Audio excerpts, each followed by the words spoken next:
Skyrim Special Edition, you say? No, you say. Well, I have one reason right now to play Skyrim Special Edition.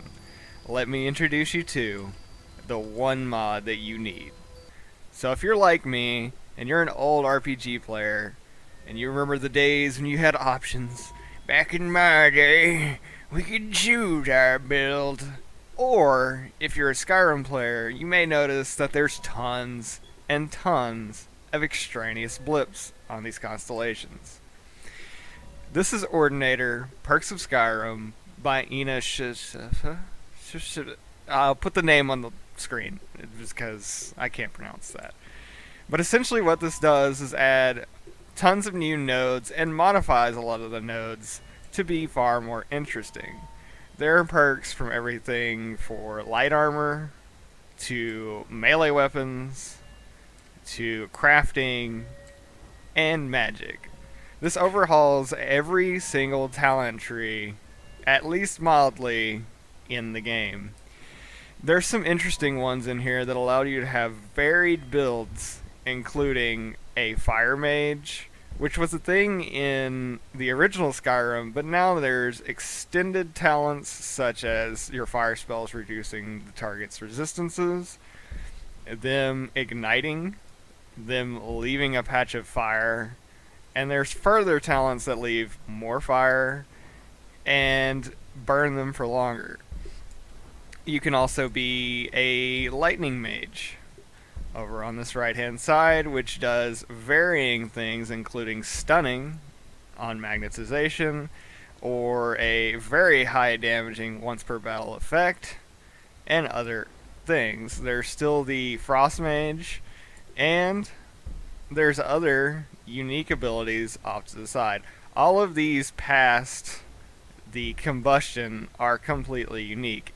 And even the combustion, which used to be a flat percent increase based on how many talent points you had taken, is now more interesting. In the fire tree, it is based on the target's missing health. However, in the cold tree, it is based on the missing stamina. And again, in the lightning tree, it is based on missing magicka. The same changes can be seen in Conjuration, Restoration, Alteration, and Illusion. That's a lot of shins.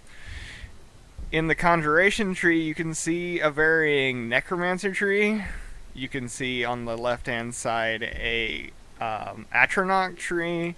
There are unique talents including Feed the Monster, which allows you to heal your summons for dead bodies, and Rat King, which allows you to summon skeevers in battle.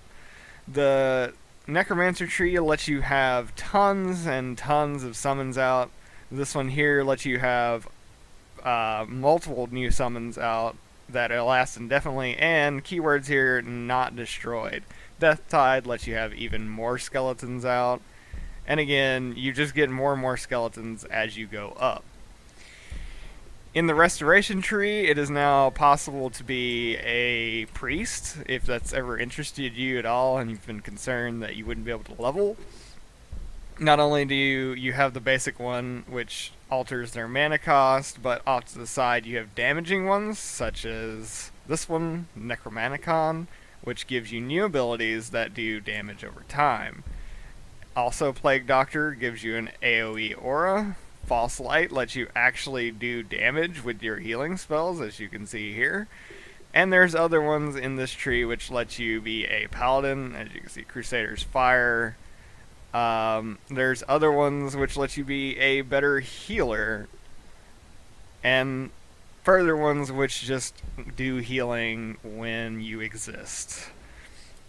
The Illusion tree and Alteration tree are also highly changed. This changes every tree. Let's go take a look at the one-handed tree, because this is another one that is hugely interesting. In base Skyrim, you have just percent damage on the weapon that you choose. So this first one is unchanged, but then when you get into the different ones, you can see how it spreads out.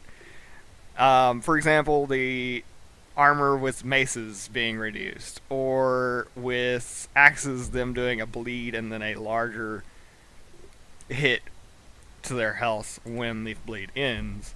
Swords reduce their attack damage, and daggers actually have a place in the one-hand tree now, in that they add a bleed.